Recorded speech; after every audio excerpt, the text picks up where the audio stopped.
A paz do Senhor, meu querido irmão, querida igreja do Senhor Jesus, povo de Deus, que as bênçãos desse Deus maravilhoso te encontrem em paz nesta hora em que iniciamos a nossa escola bíblica dominical, nosso momento EBD, aqui da nossa congregação e da Igreja Evangélica Assembleia de Deus, Ministério de Taubaté, situado aqui na rua Padre Bento Cortez de Toledo, número 320, aqui na Vila São José. Nosso grande abraço fraternal a você nesta manhã, ao iniciarmos este momento EBD, que as bênçãos de Deus te encontrem, gozando da sua paz e do seu amor. Nós chegamos ao final do nosso trimestre, o nosso quarto e último trimestre da escola dominical, no ano 2020, e estudamos sobre esse tema, a fragilidade humana, e a soberania divina, essa soberania de um Deus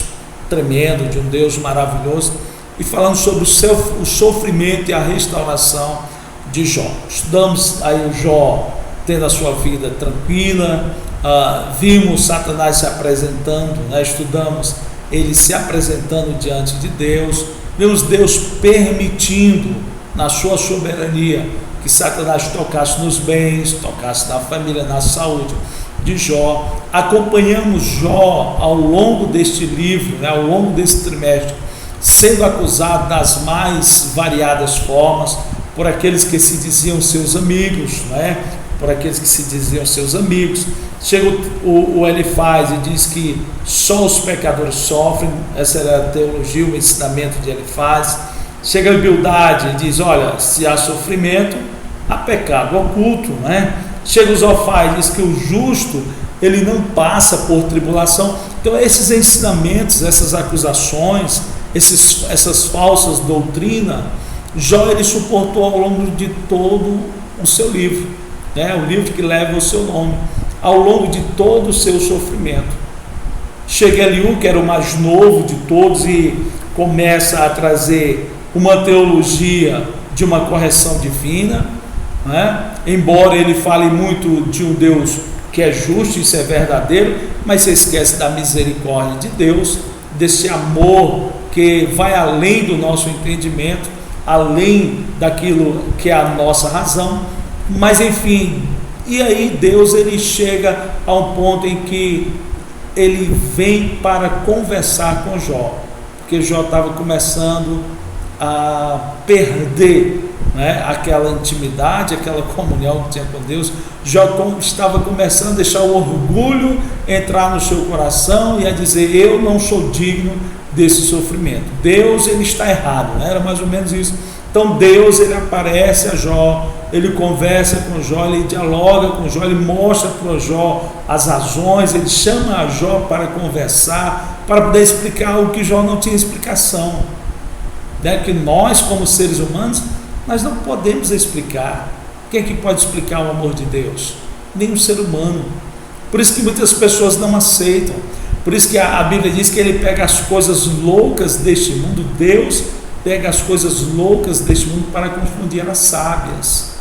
Ninguém consegue explicar este amor de Deus, esse projeto divino para o ser humano. Então Deus ele chega, conversa, dialoga com Jó, mostra a sua grandeza, o seu poder, a sua soberania a Jó.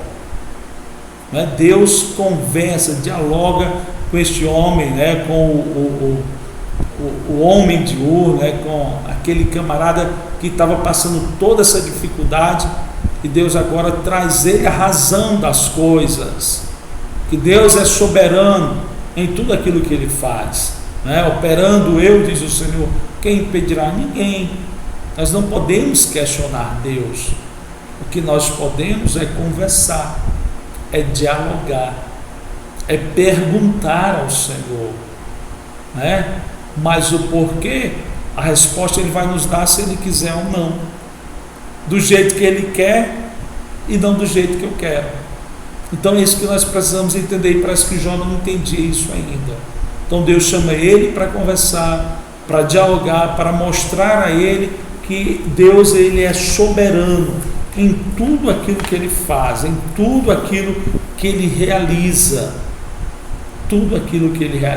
e segundo a sua graça, segundo a sua misericórdia, ele nos mostra, né, a razão das suas atitudes, como é no caso de Abraão. Ele ia para trazer o castigo sobre Sodoma e Gomorra, ele vai dizer: ocultarei eu a meu amigo Abraão? Então é uma prerrogativa do Senhor. É um nome tão bonito que se fala hoje em dia, ele é prerrogativa. Então é a prerrogativa de Deus, falar ou não falar, explicar ou não explicar. Então Deus chama Jó para conversar, e agora Deus restaura a vida de Jó. Então o tema da nossa lição de hoje, né, o tema do nosso assunto de hoje é quando Deus restaura o justo, quando Deus restaura o ser humano segundo a sua vontade, segundo o seu querer, não segundo o momento que eu quero, não segundo a hora que eu quero, não segundo o instante que eu quero, mas segundo o projeto, segundo o querer, segundo a boa vontade deste Deus maravilhoso.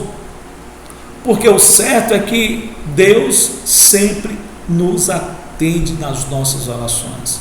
Nós vamos ver os casos de Ana. Ela vivia chorando, orando, implorando, pedindo a Deus por um filho. E chegou o momento em que Deus concedeu a Ana aquele filho. Chegou o momento em que Deus realizou o desejo do coração daquela mulher.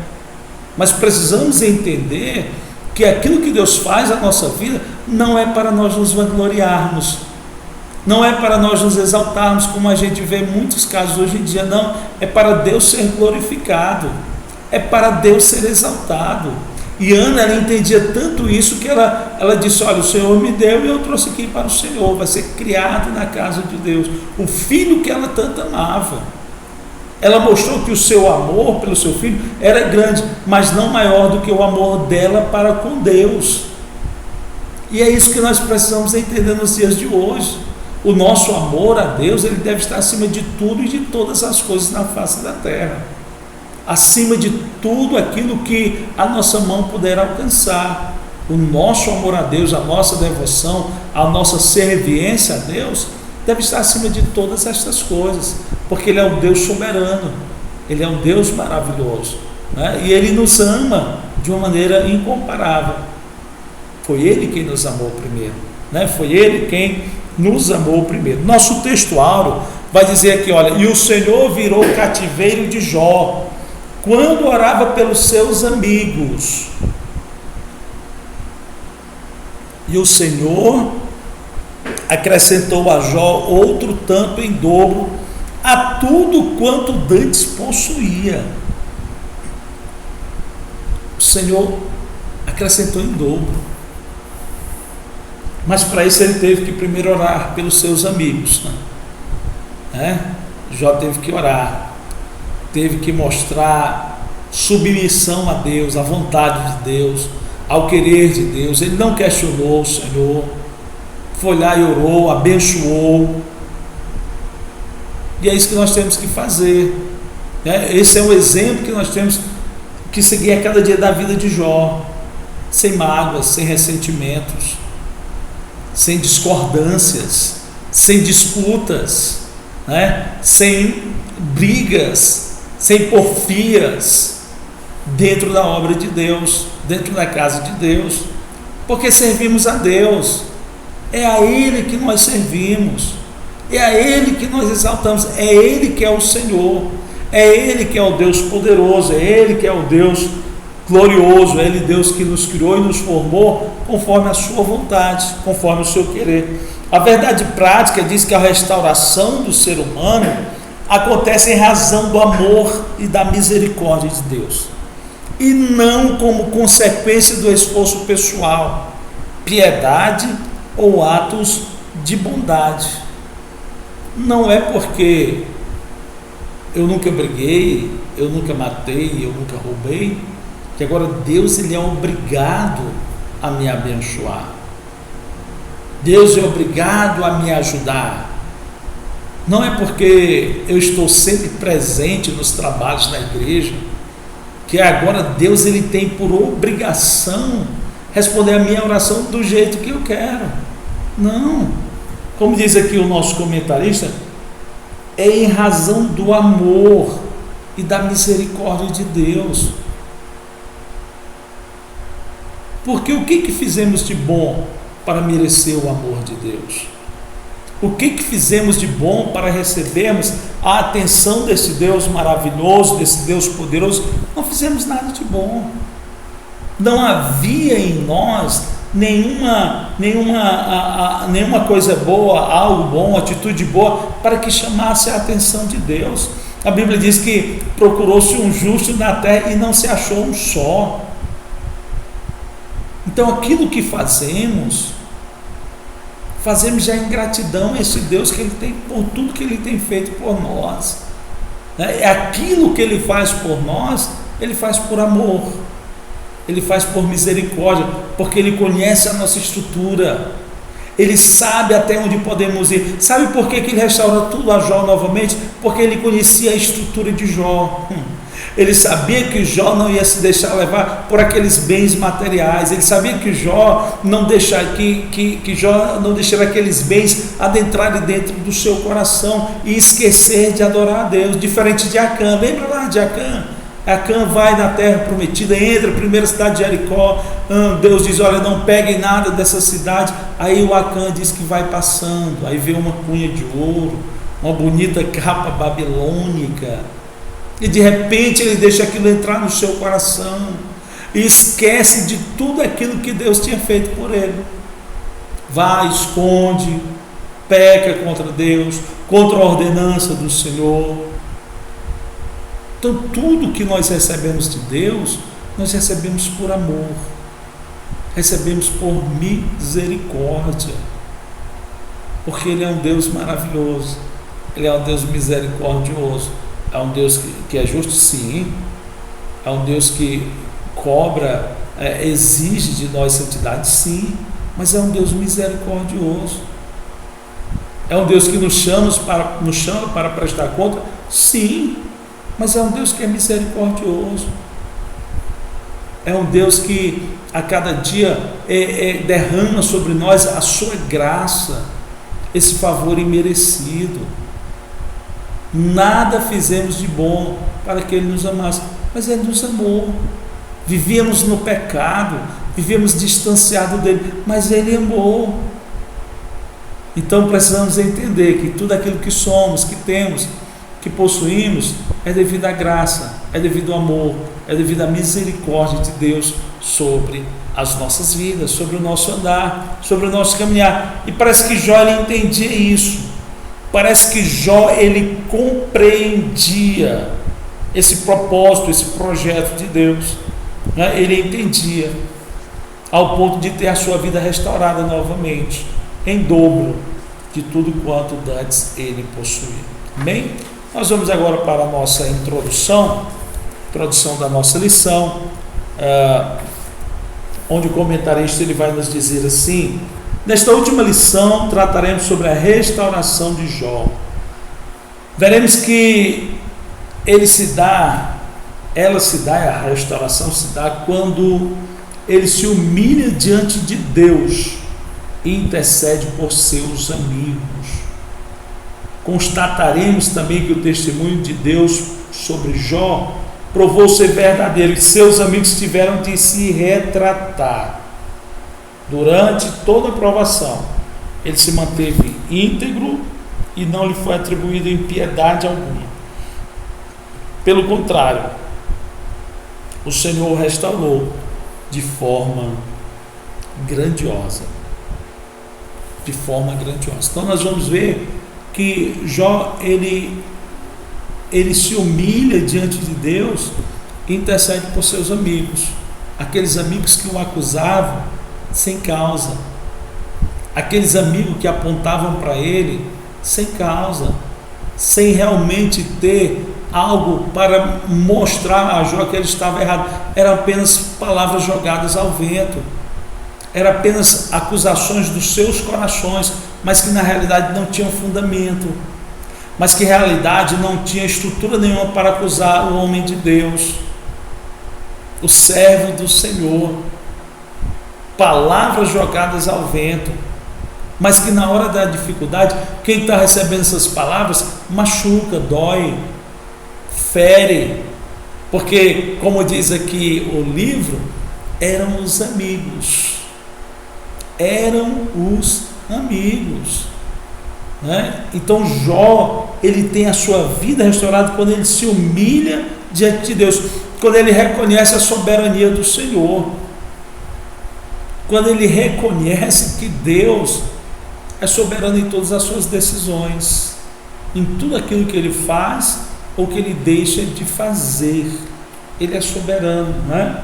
Então ele vem, ora pelos seus amigos, intercede por seus amigos, e Jó agora ele tem a sua vida restaurada e provou, né, ser verdadeiro.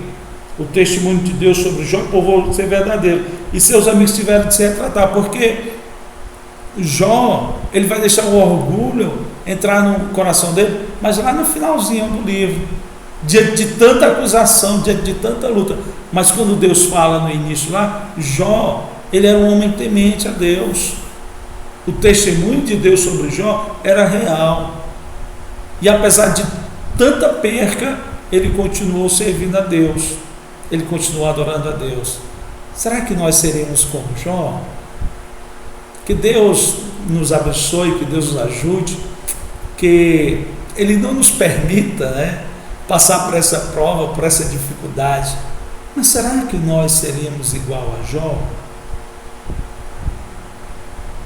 Que nós possamos a cada dia, a cada instante, nos colocarmos diante da vontade de Deus e deixarmos este Deus maravilhoso cuidar de nós, porque certamente Ele sabe o que é melhor para a minha e para a sua vida. Amém? Nós vamos aqui orar para o nossa lição, tópico 1, que fala sobre a humilhação de Jó, né? O ponto 1, tópico 1 do ponto 1 diz assim: o Jó humilhado. Os capítulos 38, 39 e 40 demonstram como Deus expôs a Jó a sua onipotência na criação e sapiência em preservá-la.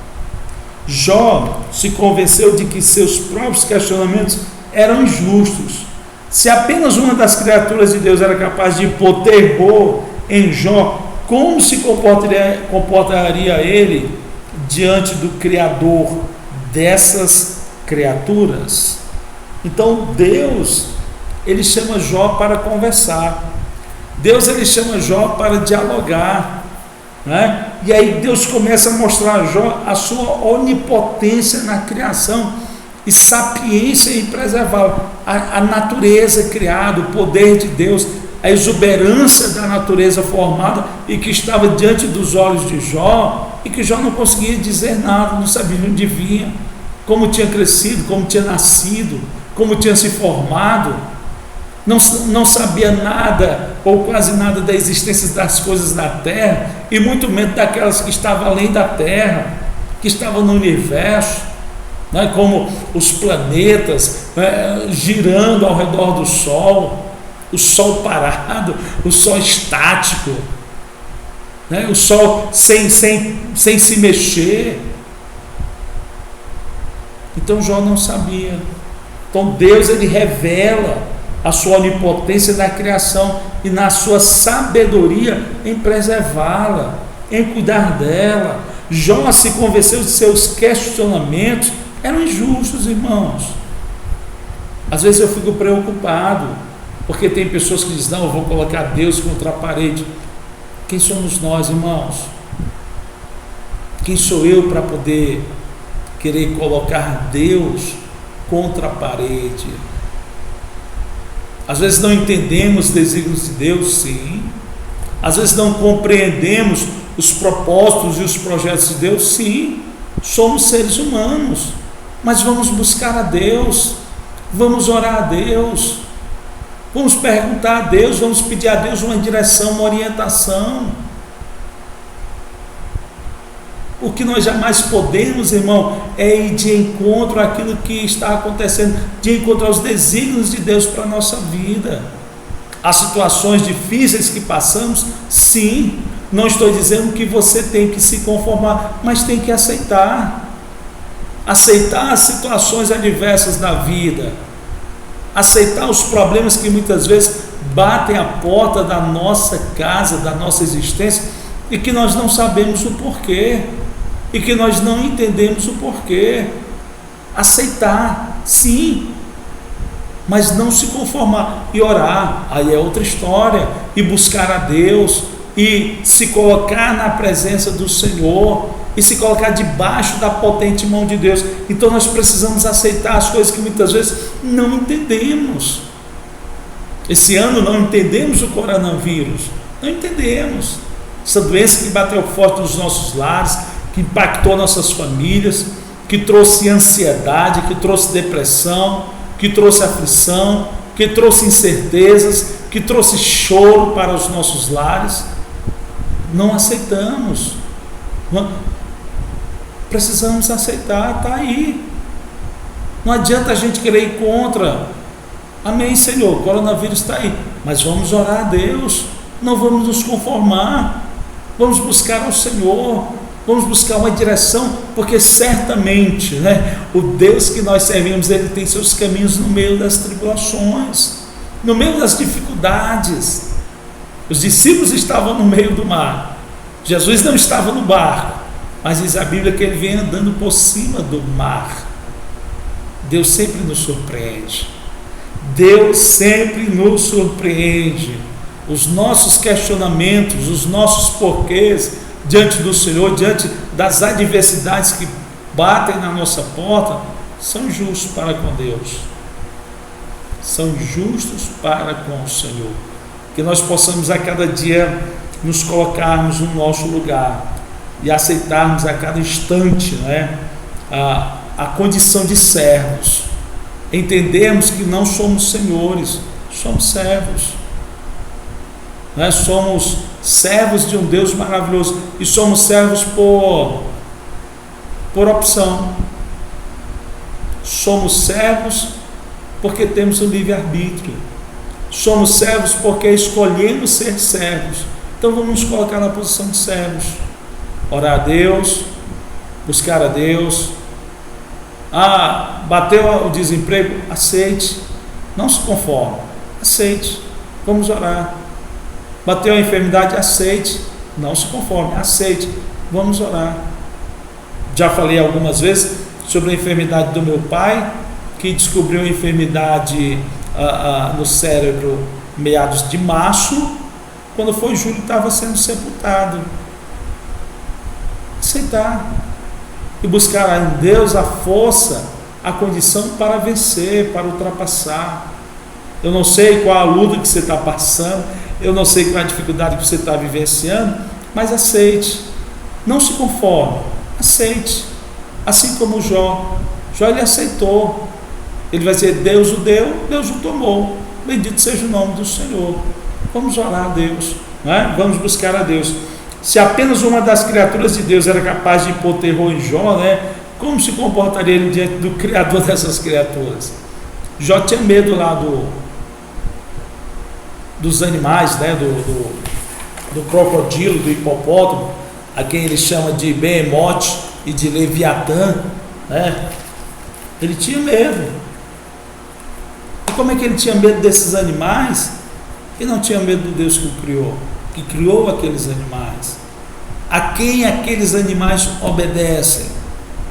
A quem aqueles animais se colocam debaixo da sua direção? Então Deus, ele questiona a Jó em tudo isso, Nós vamos aqui então ver esse Jó humilhado, esse Jó reconhecendo a soberania de Deus, e agora nós vamos ver a reverência e a submissão desse Jó, diante desse Deus maravilhoso, diante desse Deus poderoso. Diz assim: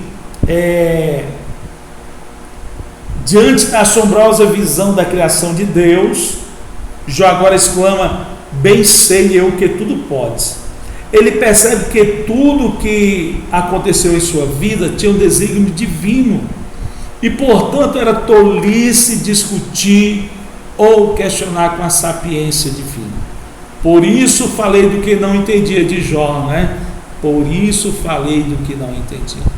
Ele admite que agiu com presunção, pois desconhecia os propósitos divinos.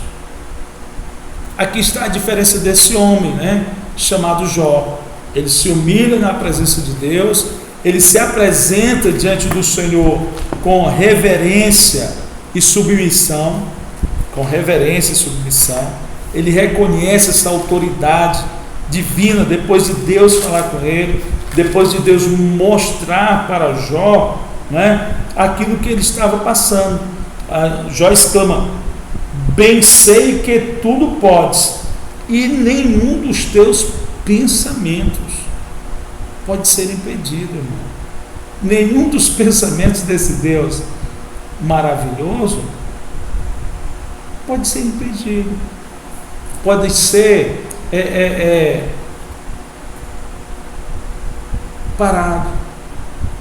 Se Deus quiser fazer, ele vai fazer. Se ele não quiser fazer, ele não vai fazer, porque ele é Deus. Ele conhece a nossa estrutura, ele conhece a sua estrutura, ele sabe o que nós precisamos, ele sabe o que nós necessitamos. Pedro, antes de Jesus ser crucificado, e Jesus vai dizer para Pedro: olha, esta noite todos vocês se escandalizarão em mim, fugirão em Pedro: Senhor, ainda que todos te neguem, eu jamais, Senhor, te deixarei. Gente, era o próprio Deus falando para Pedro, dizendo: Pedro, eu conheço a tua estrutura, Pedro. Satanás pediu para se andar contigo, eu não deixei, Pedro, porque eu te conheço, porque eu sei a tua estrutura, Pedro, eu sei que tu não vai suportar. Eu roguei ao Pai para que isso não acontecesse, eu roguei ao Pai para que isso não se passasse contigo. Não, Senhor, jamais, né? Aí nós vamos ver Pedro negando a Cristo. Aí lá em João 21, Evangelho de João 21:17, quando eles estão pescando, Jesus já tinha sido crucificado, Jesus agora é ressuscitado, aparece para eles, está na praia, e Pedro vem, e Jesus começa a conversar com Pedro, Jesus começa a dialogar com Pedro, e Jesus não lança nada em rosto do Pedro, né? Não, Jesus começa a apertar: Pedro, tu me amas? Aí Pedro: Senhor, tu sabes que eu te amo. Ele ainda não havia entendido a mensagem, né? Lá na terceira vez ele compreende: Senhor, tu sabes todas as coisas, tu sabes tudo, Senhor. Servimos a um Deus que conhece o final da nossa história, servimos a um Deus que conhece, né, a nossa estrutura. Como diz Jó: bem sei que tudo podes, e nenhum dos teus pensamentos pode ser impedido. Deus conhece a nossa estrutura, Deus conhece a nossa história. Diz aqui: ele percebe que tudo que aconteceu em sua vida tinha um desígnio divino, e portanto era tolice discutir ou questionar com a sapiência de Deus. Às vezes tem crente que fica discutindo, né? Que fica querendo discutir. Quer dizer: Deus, que é isso? Senhor, não pode. Precisamos aceitar a nossa vida, o que muitas lutas às vezes passamos. Precisamos nos conformar? Não, vamos orar.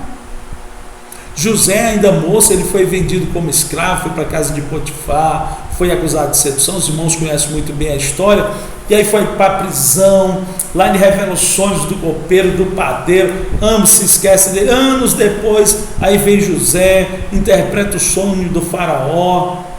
Passam-se 7 anos de fartura, começam-se os anos de seca, e um belo dia está José lá, sentadinho, administrando o Egito, quando ele observa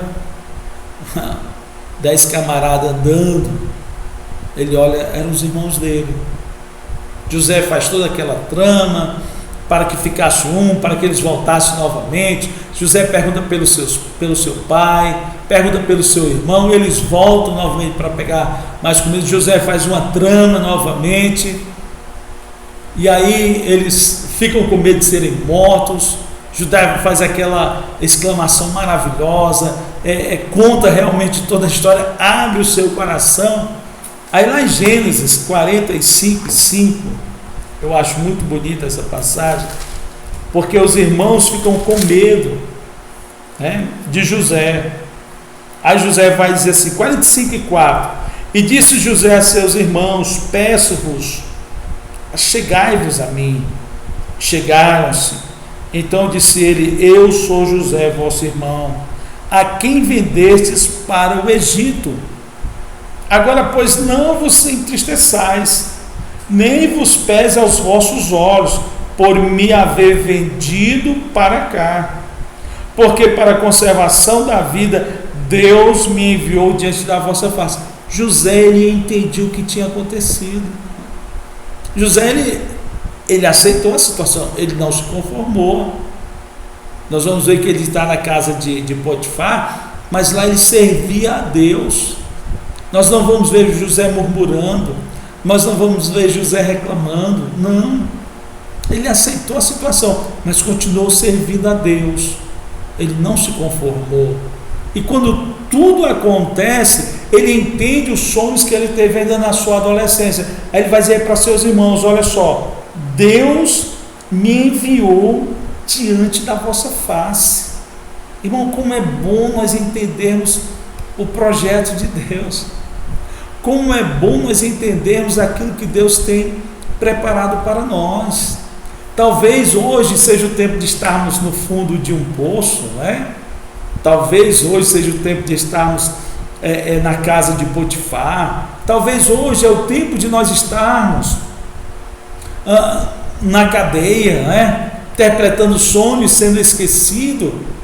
Mas o dia de chegar diante de Faraó, o dia de você alcançar aquilo que Deus projetou para você, vai chegar. Mais uma vez eu digo, aceite o momento, não se conforme.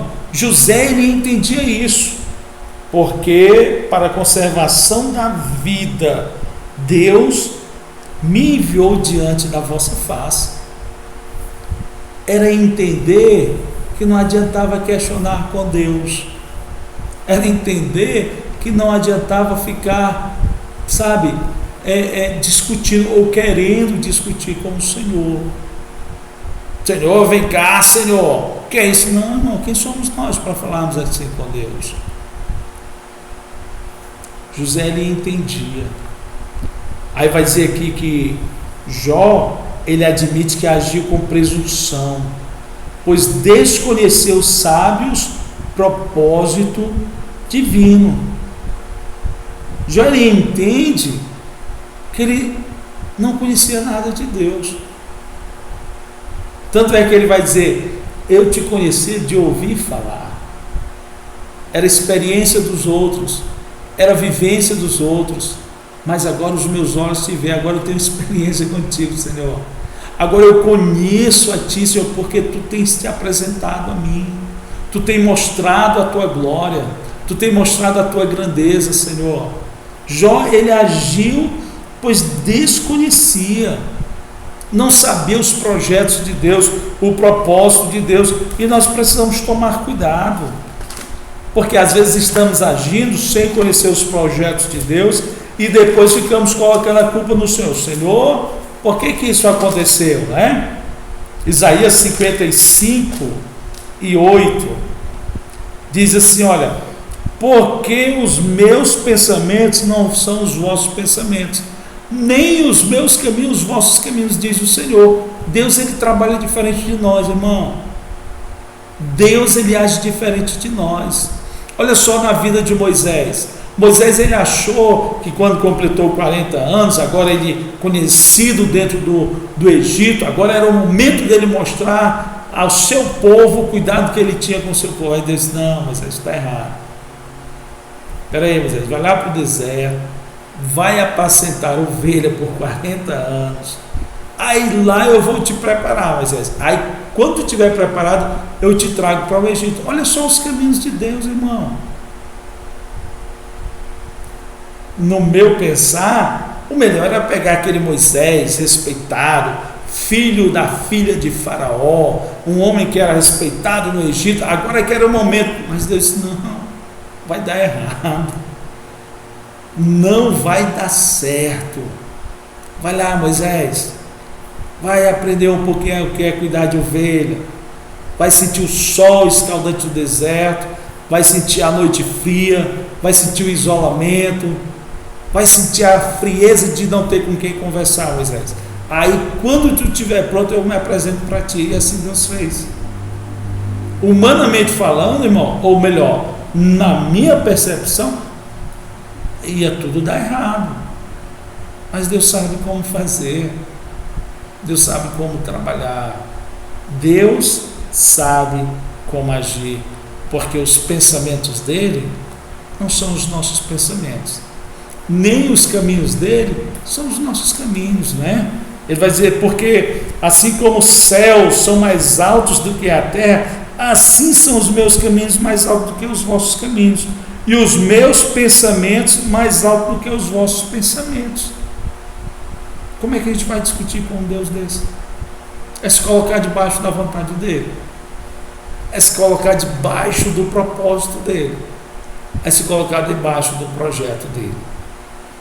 Eu não sei o que você está passando, não sei o que você está vendo, mas eu peço a você, aceite, não se conforme, aceite, porque no devido tempo Deus ele vai esclarecer todas as coisas, Deus ele vai colocar no seu lugar todas as coisas, mas aceite o que você está passando hoje, não se conforme, vá orar, vá jejuar, vamos buscar a Deus, porque Deus ele tem uma resposta para mim e para você, em meio às nossas lutas, em meio às nossas dificuldades, em meio aos nossos problemas. Vamos nos colocar diante desse Deus maravilhoso, amém? Nós vamos aqui para o tópico do 3, do ponto 1, que fala sobre uma experiência viva com Deus. Ele ainda continua a se dirigir a ele, né? Jó continua a se dirigir a Deus, mas não da mesma forma que fazia. Com os meus ouvidos ouvi, mas agora te veem os meus olhos. Jó possuía um conhecimento de Deus apenas por tradição, de segunda ou terceira mão, mas agora ele o conhecia por meio de uma experiência pessoal. Não podemos nos contentar com o conhecimento teórico acerca de Deus, mas devemos experimentá-lo. Quando temos experiências vivas com o Altíssimo, renunciamos os nossos achismos, confessamos nossa miséria no pó e na cinza, e rejeitamos o orgulho e rebeldia. Quando temos essa experiência com Deus. Então Jó, ele agora estava tendo essa experiência viva com Deus. Ele antes conhecia de ouvir falar, mas agora não, era ele quem estava tendo essa experiência com o Senhor, era ele quem estava tendo essa vivência com Deus. Entenda, a Bíblia diz que a fé vem pelo ouvir, e o ouvir a palavra de Deus. Então nós temos que ler a palavra, porque esta palavra ela vai gerar em mim e em você a fé necessária para nós termos a nossa experiência com Deus. Porque por mais maravilhosa, por mais grandiosa que seja a experiência dos meus pais com Deus, a experiência do meu esposo, da minha esposa, dos meus filhos, dos meus com Deus, a experiência dele com Deus, eu preciso ter a experiência com Deus, com esse Deus pessoal, com esse Deus que se faz presente na nossa vida. É muito bonito nós ouvirmos testemunhos maravilhosos, sim, mas e o testemunho que nós temos com Deus? A vivência que nós temos com esse Senhor, a experiência que nós temos com esse Deus maravilhoso? Será que eu e você podemos dizer hoje, Senhor, antes eu te conhecia de ouvir falar, mas agora eu tenho experiência contigo também, Senhor. Agora, Senhor, eu ouço a tua voz, agora eu sigo a tua vontade. Sabe, será que nós podemos falar como Jó falava? Porque servimos a um Deus que, apesar de toda a sua grandeza, apesar de toda a sua soberania, que diz que os céus do céu não são capazes de conter a glória desse Deus maravilhoso que nós servimos, ele vai dizer lá em Jeremias 33:3, é isso mesmo? Clama a mim e responder-te-ei e anunciar-te-ei coisas grandes e firmes que não sabes. Deus está dizendo, ei, eu estou pronto para conversar com você. Eu estou pronto a dialogar com você. Eu estou pronto a ter uma conversa com você. Eu estou pronto a ter um bate-papo com você. É só nós nos colocarmos na presença desse Deus. É nós clamarmos a Ele. É nós buscarmos a Ele. É nós nos despojarmos do nosso eu, da nossa soberba, do nosso orgulho. Nós precisamos ir até Deus, porque Deus ele está sempre pronto a nos receber. Ele está sempre de braços abertos a ouvir as nossas petições, a ouvir as nossas orações. Oséias 6:3 vai dizer: conheçamos e prossigamos em conhecer o Senhor. Sabe por quê? Porque Ele é um Deus ilimitado, porque Ele é um Deus que trabalha de uma forma maravilhosa.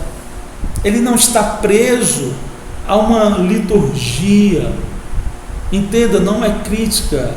Nós, ou em qualquer denominação, os trabalhos eles são presos a uma liturgia. Oração, que na nossa Assembleia de Deus, não é? Eu não estou criticando, eu sou assembleiano, eu tenho que seguir esse ditame assembleiano, essa liturgia do culto assembleiano. Oração, os hinos da APA, leitura da palavra, os pedidos de oração, oração pelos pedidos, os departamentos cantam, colhe a oferta, administração da palavra. Mas Deus ele não está preso a essa liturgia, né, tão certa, não. Deus não é porque Ele agiu na minha vida de uma maneira que Ele vai agir na sua vida da mesma forma, não. Ele tem as suas maneiras de trabalhar, Ele tem as suas maneiras de agir. Tanto é que nós vamos olhar para Elias, um grande profeta, um grande homem de Deus. Aí vem Eliseu logo em seguida, que foi também um grande profeta, um grande homem de Deus, mas Deus trabalhou através dele, na vida dele, de uma forma diferente. Eliseu de uma forma, Elias de outro. O que não falar dos grandes homens de Deus do Novo Testamento, né? Pedro, Paulo, João e por aí afora, Timóteo, Tito. Em todos eles Deus trabalhou de uma forma diferente. Então servimos a um Deus que não é limitado, servimos a um Deus que a cada dia se revela a nós de uma forma especial. Por isso conheçamos e prossigamos. Não pare de conhecer esse Deus maravilhoso. Parece que Jó parou. Não, eu já conheço Deus e ouvi falar, está muito bom. Às vezes está dizendo: ei Jó, quero ter experiências contigo, Jó. Eu quero me revelar a ti, Jó. E Deus está falando nessa hora comigo, com você. Olha, eu quero me revelar mais para você. Eu quero mostrar para você a minha graça, a minha misericórdia a cada dia. Não limitemos Deus, querido irmão. Não limitemos o Senhor, querida irmã. Servimos a um Deus que é maravilhoso. E toda vez que esses homens eles reconhecem isso, né? Porque ele renuncia, como diz aqui o comentarista, aos achismos, né? Irmão, a gente tem muito achismo. Não, eu acho que Deus. Não, eu acho. Não, irmão, vamos renunciar a isso. Não podemos achar. É ou não é? É assim que Jesus fala que a palavra do crente tem que ser sim, sim, não, não. E assim temos que ser nós, né? Confessamos nossa miséria. Olha só, quando renunciamos, confessamos nossa miséria no pó e na cinza, rejeitamos o orgulho e a rebeldia. E nós vamos ver essa mudança na vida de grandes homens, como Pedro, o próprio Pedro que acabamos de falar há pouco.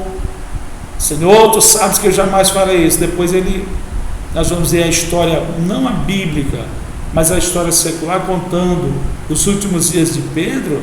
Quando ele vai morrer e vão crucificá-lo, ele diz assim: olha, eu não sou digno de morrer como meu Salvador. Vão me crucificar? Então me crucifica de cabeça para baixo. Olha a mudança na vida desse homem. Olha a mudança na história deste homem. Pedro, que agora renunciou, que não, eu sou aquela empáfia, né? Eu aconteço, eu posso, né? É comigo que as coisas vão se realizar, é do meu jeito, é da minha maneira. E agora esse homem mudado.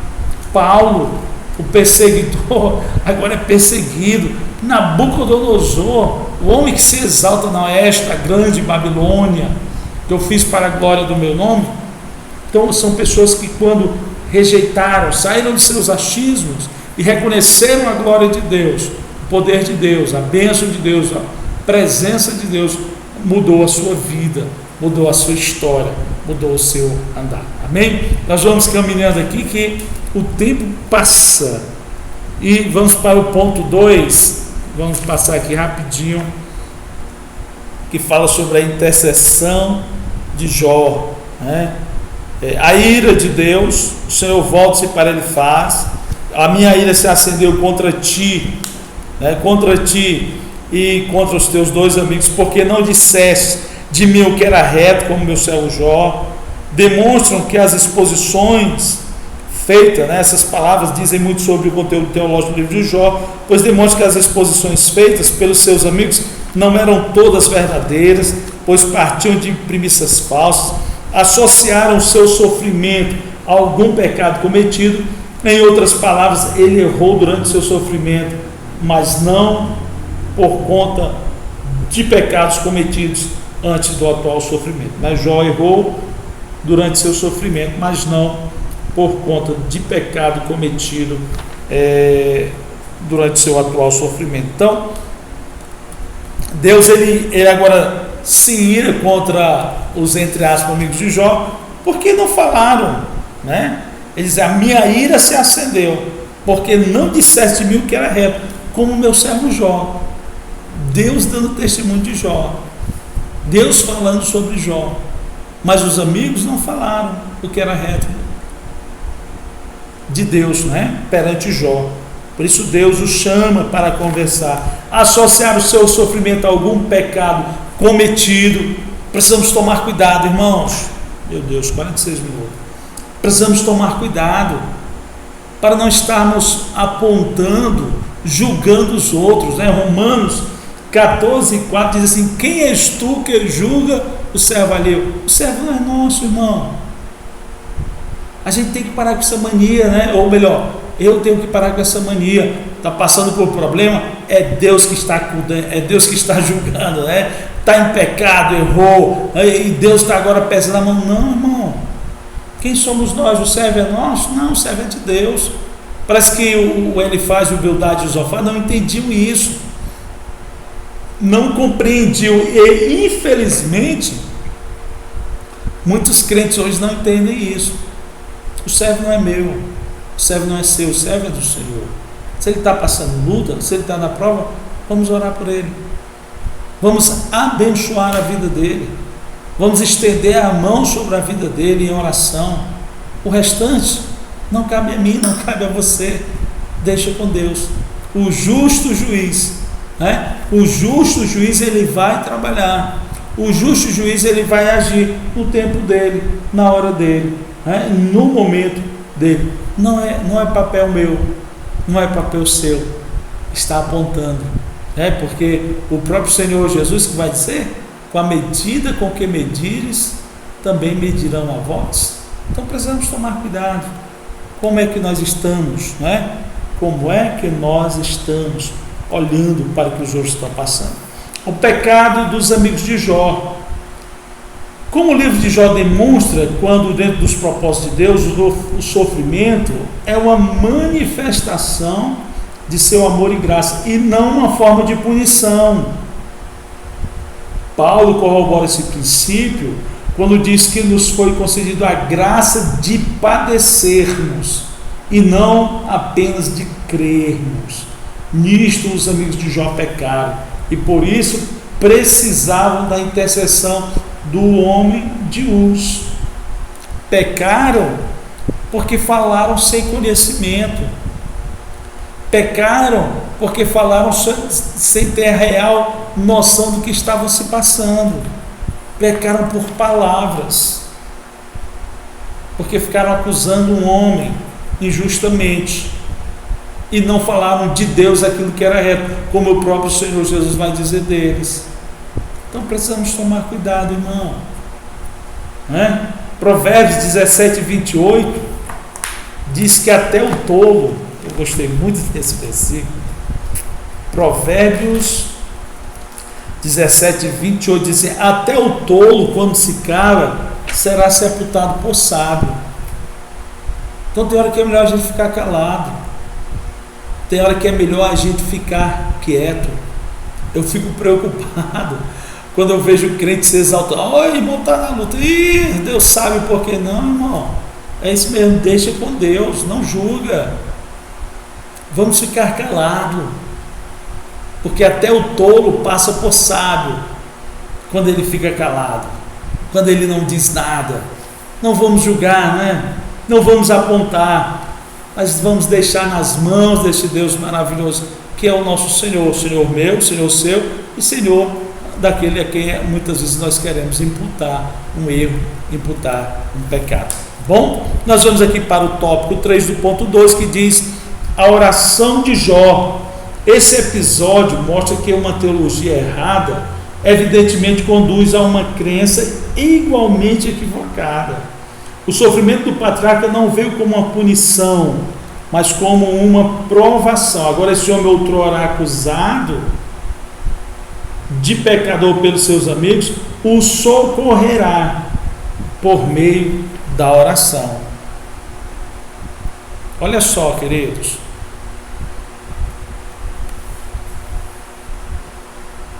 uma teologia errada. A gente tem que ter muito cuidado, irmãos. O que nós estamos ouvindo, o que nós estamos deixando entrar dentro dos nossos lares, o que está entrando dentro da nossa casa, o que está vindo aos nossos ouvidos e descendo para o nosso coração, porque tem muita teologia errada por aí, tem muita teologia furada por aí, e crentes, servos do Senhor, se deixando levar. Precisamos tomar cuidado, precisamos estar atentos, precisamos estar, sabe, queridos irmãos, observando para não sermos levados, não é, por esses ventos de doutrina. Paulo, aos Efésios 4:11, ele vai dizer assim, olha, e ele mesmo deu uns para apóstolos, profetas, evangelistas, pastores e doutores, querendo o aperfeiçoamento dos santos para a obra do ministério, para a edificação do corpo de Cristo, até que todos chegamos à unidade na fé e ao conhecimento do Filho de Deus, a varão perfeito, à medida da estatura completa de Cristo. Agora vem, para que não sejamos mais meninos inconstantes, levados em roda por todo o vento de doutrina, pelo engano dos homens que, com astúcia, enganam fraudulosamente. Não seja levado por qualquer vento de doutrina. Conheça a palavra de Deus. Não é qualquer movimento, entenda, que a gente tem que sair correndo atrás. Vamos ser como os crentes bereanos. Vamos ler a Bíblia, vamos meditar na palavra do Senhor, vamos buscar a cada dia aquilo que Deus tem deixado para nós através da sua palavra, que é infalível, da sua palavra que não passa, da sua palavra que é a mesma, ainda que alguns hoje em dia tentam com a teologia liberal denegrir a Bíblia Sagrada, ela continua a mesma, ela é a palavra do Senhor, ela continua movendo os corações, ela continua quebrantando as almas, ela continua movendo os espíritos do ser humano. Então nós precisamos a cada dia buscar a palavra do Senhor. Tem agora uma profecia e que o mundo... Irmão, tenha calma, tenha calma. Deus está no controle de todas as coisas e você serve a esse Deus soberano. Lance sobre ele todas as suas ansiedades, porque ele tem cuidado de você, tem cuidado de você. Mateus 5, eu gosto muito desse tema do capítulo 5 de Mateus, que começa com as bem-aventuranças, e que nós, como crentes, precisamos sempre dar uma passadinha aqui para lermos, para meditarmos, para colocarmos em prática na nossa vida, porque Jesus ele vem quebrando um bocado de historinha que existia nos dias dele. Aqui 5:43 ele vai dizer assim, olha, ouviste o que foi dito, amarás o teu próximo e aborrecerás teu inimigo. Era a doutrina daqueles dias, e parece uma doutrina bonita, né? Você me fez o bem, eu vou te ajudar também. você me fez mal, é meu inimigo, Senhor, mata. Era uma doutrina bonita, irmãos, e que infelizmente ainda existe nos dias de hoje. Mas olha o que o Senhor diz: eu, porém, vos digo, amai os vossos inimigos, bendizei o que vos maldizem, fazei bem aos que vos odeiam, e orai pelos que vos maltratam e vos perseguem. Olha a doutrina de Cristo, irmão. Olha o ensinamento verdadeiro de Deus. Por isso que precisamos tomar cuidado. Não se leve por qualquer vento de doutrina, meu querido irmão, minha querida irmã, mas a cada dia busque a verdadeira palavra de Deus, porque ela é fonte de vida para nós, né? É fonte de vida para nós. Ele diz aqui ainda que na sua oração, o sofrimento do patriarca não veio como uma punição, mas como uma provação. Você está passando alguma luta? Não é Deus te punindo, irmão. Não é Deus querendo o seu mal. É Deus provando você. É Deus, sabe, te levando para um patamar de uma intimidade e maior com Ele, de uma confiança maior com Ele. Amém? Então que nós possamos tomar cuidado para não sermos levados para esses ventos de doutrina que surgem nos dias de hoje na igreja do Brasil, na igreja do Senhor Jesus aqui no Brasil e no mundo. A restauração de Jó, ele diz que não há uma teologia de retribuição no livro de Jó, diz aqui o nosso comentarista, onde o ímpio é sempre punido e o justo sempre recompensado. Nós precisamos tomar cuidado, né? A lição do livro espiritual do livro de Jó é que Deus abençoa os homens, porque os ame, não porque estão envolvidos numa troca de favores, em que prevalece uma barganha espiritual. Precisamos tomar cuidado. Não, eu dou o dízimo porque o Senhor, Ele vai me abençoar. Então, se Deus não te multiplicar, você vai deixar de dar o dízimo? Não, eu vou à igreja porque o Senhor, Ele vai me recompensar. Tá? E se Ele não te recompensar, você não vai mais vir à igreja? Servimos a Deus, irmão, porque o que Ele tinha que fazer por nós, Ele já fez. Ele enviou o Filho dele para morrer lá na cruz do Calvário, e não há nada na terra que pague isso. Por mais que eu e você faça, somos devedores desse Deus maravilhoso, né? Somos devedores. O salmista, Salmo 116, versículo de número 12: que darei ao Senhor por todos os benefícios que Ele me tem feito? O que a gente pode dar a Ele, irmão? Materialmente falando, humanamente falando.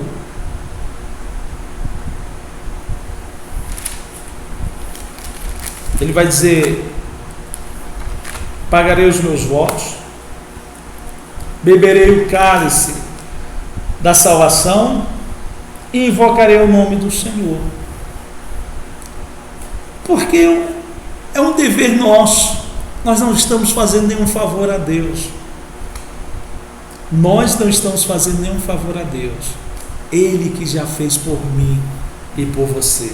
Amém? Então nós precisamos tomar cuidado com essa história de barganha espiritual. Não, se você não der, você não vai receber de Deus. Ou se você só vai receber se você der alguma coisa para Deus. O que você tem que fazer para o Senhor é dar o seu coração para Ele, a sua vida.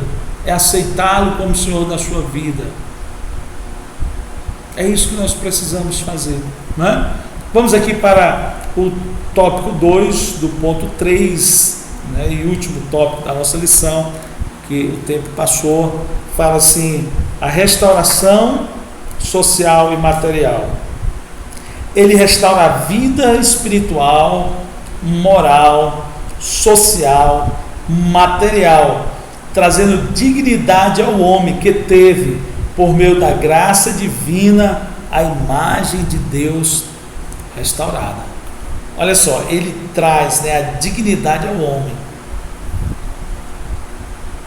Quantas pessoas que eu e você não conhecemos, que outrora passava na rua, era humilhado, era desprezado, não tinha valor na sociedade, mas ele aceitou a Cristo, aceitou o Senhor. Deus restaurou a sua vida espiritual, Deus restaurou a sua intimidade, a sua comunhão com Ele, né? Deus o trouxe para a sua presença, ele mudou as suas atitudes. Ele já não é mais aquele homem que bebia, ele já não é aquele homem que brigava, ele já não é mais aquele homem que batia na mulher, ele já não é mais aquele homem que agredia os filhos, ele já não é mais aquela mulher que brigava com o marido, ele já não é mais aquele filho que desobedecia ao pai. Por quê? Porque Deus entrou na vida, mudou a vida espiritual, mudou os pensamentos, já não há mais amargura, porque o crente nascido, no coração dele não tem espaço para amargura, não tem espaço para ira, para vingança. Não, tudo isso fica para trás, porque agora ele é uma nova criatura. E é assim que Deus faz na vida de Jó, e é assim que Deus tem feito na minha vida, tem feito na sua vida. E se ainda não fez, precisamos deixar Ele trabalhar, Ele ser o Senhor da nossa vida, que certamente Ele vai mudar a minha história e a sua história para melhor. Amém? Nós vamos aqui para a nossa conclusão, a nossa conclusão, que fala o seguinte: aprendemos que nem sempre os ímpios são punidos e nem sempre os justos são recompensados. Podemos também aprender que Deus não nos prova porque deseja nos punir, mas porque nos ama. E Jó provou que o diabo estava errado e que Deus sempre esteve certo. Então nós aprendemos, que nem sempre os ímpios são punidos. A gente precisa ficar atento, porque Asaf, ele entrou nessa história.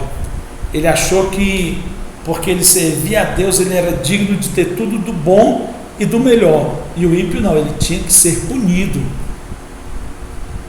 E ele vai dizer que os meus pés quase que caíram do precipício.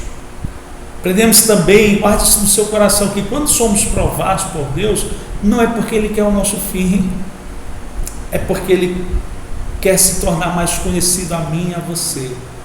Jó conhecia só de ouvir falar, mas no final ele vai dizer: agora os meus olhos se viram. Jó tinha mais intimidade, Jó havia crescido na sua comunhão com o Senhor.